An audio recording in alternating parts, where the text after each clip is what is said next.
अस्सलाम वालेकुम। काबिल साद एहतराम किसान भाइयों और मुअज़्ज़िज़ नाज़रीन, मैं हूं आपका मेज़बान नियाज़ खान खिरानी और आप देख रहे हैं अपना प्रोग्राम सफ़र मंजिलों का। नाज़रीन, जैसा कि सर्दियों की जो फसल है वो अपने इख्तिताम को पहुंच चुकी है और किसान गर्मियों की फसलात काश्त करने के बारे सोच रहा है।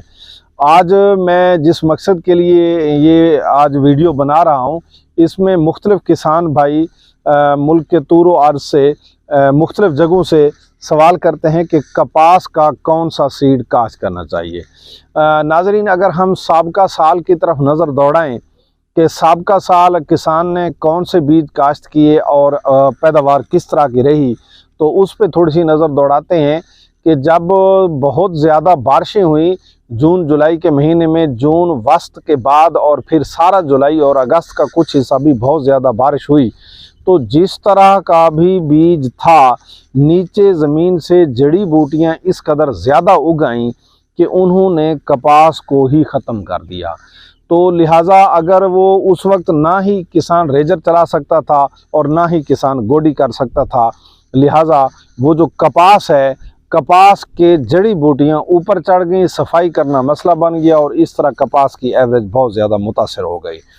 तो नाज़रीन, असल में अगर किसान बीज की वैरायटी अच्छी सिलेक्ट कर ले, अच्छा बीज लगा ले, यानी जो ग्लिफोसेट फ्री हो, जिसके ऊपर ग्लिफोसेट का स्प्रे किया जा सके और जिससे जो है ना जड़ी बूटी तलफ हो जाए और कपास बाकी रह जाए, तो फिर हम सोच सकते हैं कि इस तरीके से कपास जड़ी बूटियों से मुतासर ना होगी तो कपास की पैदावार बेहतर होगी।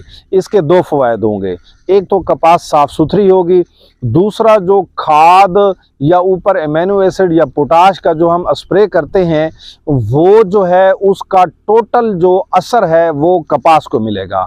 अगर जड़ी बूटियां बीच में ज़्यादा हो गए तो वो आधे से ज़्यादा जो असर है वो जड़ी बूटियां ले जाती हैं।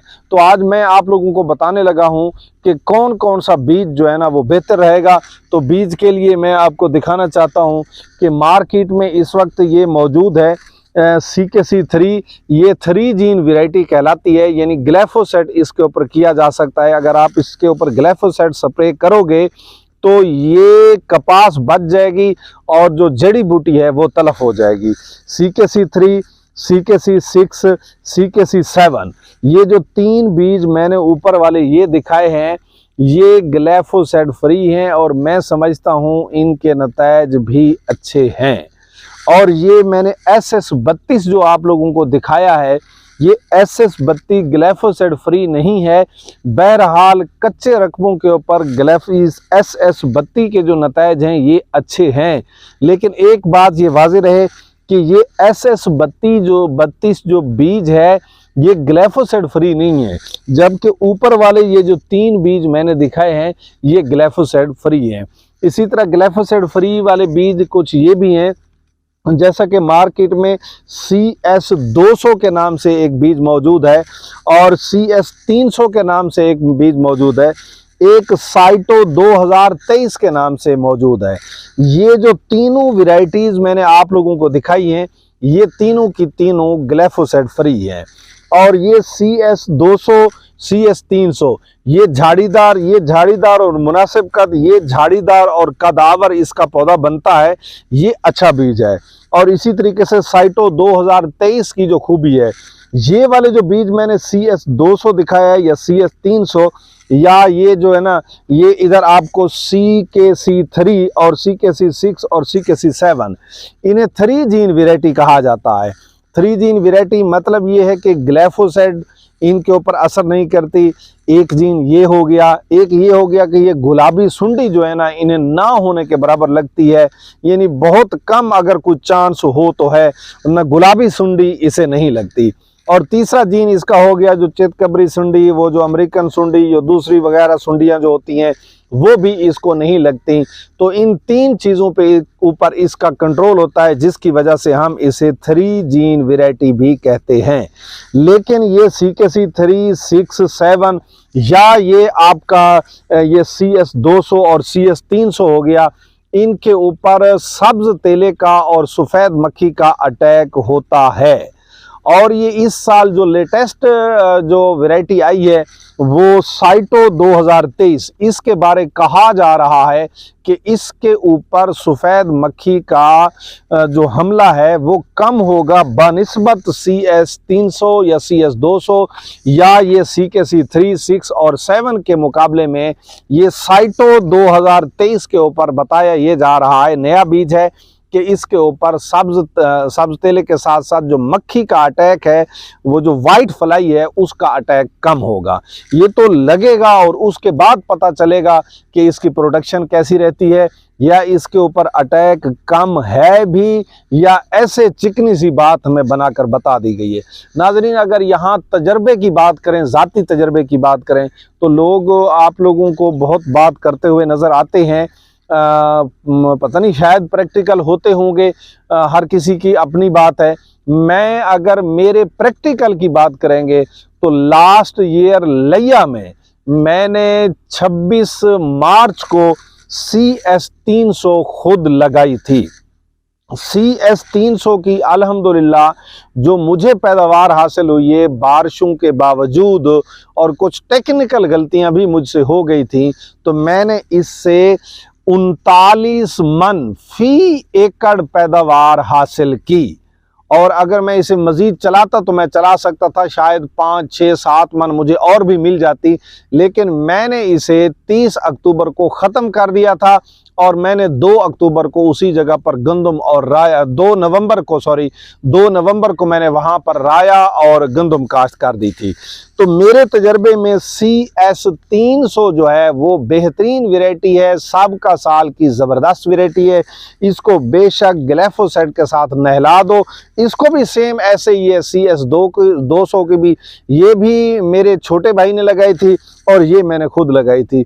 दोनों की पैदावार का ज़ाती तजर्बा है। मार्केट में मुख्तलिफ कंपनियों ने ये बीज लॉन्च किए हैं, CS 200 और CS 300। तो नाज़रीन, आज का जैसा कि मैंने ये बताया है कि CS 200 और CS 300 या CKC 1 और CKC 3, CKC 6, CKC 7, इसी तरह साइटो 2023 बीज का इंतखाब करें, ताकि जब बारिश ज़्यादा भी हो तो गंद जो जड़ी बूटी है उसके ऊपर जब आप ग्लाइफोसेट का स्प्रे करेंगे तो वहां से आपकी खाद की जो है ना वो भी बचत हो जाएगी, और उसकी टोटल जो ताकत है आपकी कपास को मिलेगी और आपकी कपास की एवरेज बेहतर हो जाएगी। एक जो बात मजीद अहम बताने वाली है, तो किसान भाइयों इस तरह है कि आपसे गुजारिश है, जब आप काश्त करें कपास तो उस वक्त उस बीज को जहर लाजमी लगाएं। अब बीज को जहर 2 तरीकों से उसकी जहरपाशी की जा रही है। एक है कि आप बीज को, अगर आपका कच्चा रकबा है यानी कि वहाँ पर कोई नमी ज़्यादा नहीं है, तो फिर आप इस तरह करें, ये क्लोथिनाडिन जो है ना, क्लोथिनाडिन, ये जहर लगा दें बीज को। इससे ये होगा कि जब आपका बीज उगेगा, यूं समझे कि ये उसके गिर्द एक हसार बना लेगी। ये जो दवाई है, नीचे जड़ें जाएंगी, वो भी महफूज रहेंगी और अच्छी पोटेंशियल के साथ वो बढ़ेंगी।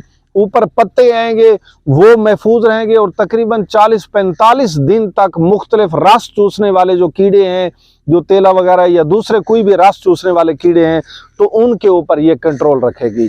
अगर तरवतर है और समझें कि रकबा आजकल जैसे बारिश है और मौसम में नमी ज़्यादा है, तो इसके लिए मैं रिकमेंड करूँगा कि आप इस तरह करें कि क्लोथिनाडिन की बजाय अमीडा क्लोपरिड जो है ना, अमीडा क्लोपरिड जो है ना, ये लगाएं, और डाइफिनाकोनाजोल, इनका मिक्सचर मार्केट में मिल जाता है, अमीडा क्लोपरिड का और साथ ही डाइफिनाकोनाजोल का।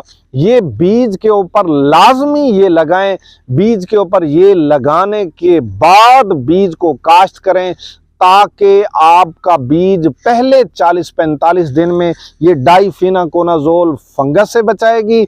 जड़ों में जो फंगस का हमला होता है, या आजकल जैसे नमी है फंगस का हमला हो सकता है, और ये अमीडा क्लोपरिड जो है, ये आपके ऊपर जो रस चूसने वाले कीड़े हैं, जो छोटा पौधा होता है वहाँ से रस चूसने वाले कीड़े हमला करके उसकी जो बढ़ने की कुव्वत है उसे कम कर देते हैं या मुतासर करते हैं।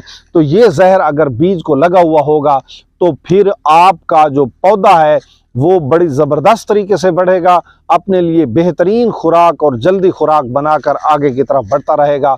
नाजरीन, मैंने आप लोगों को बीज की सिलेक्शन के बारे में और इब्तदा में बीज के ऊपर जहर लगा के जो है ना उसको किस तरीके से हम जो पहले 40-45 दिन हैं उसमें हम बीज को, उस फसल को किस तरह महफूज कर सकते हैं, ये तरीके मैंने आपको बताए हैं।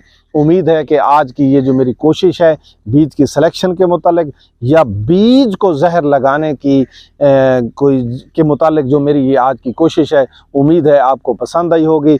नेक्स्ट वीडियो तक मुझे और मेरी टीम को दीजिए इजाज़त। अस्सलाम वालेकुम।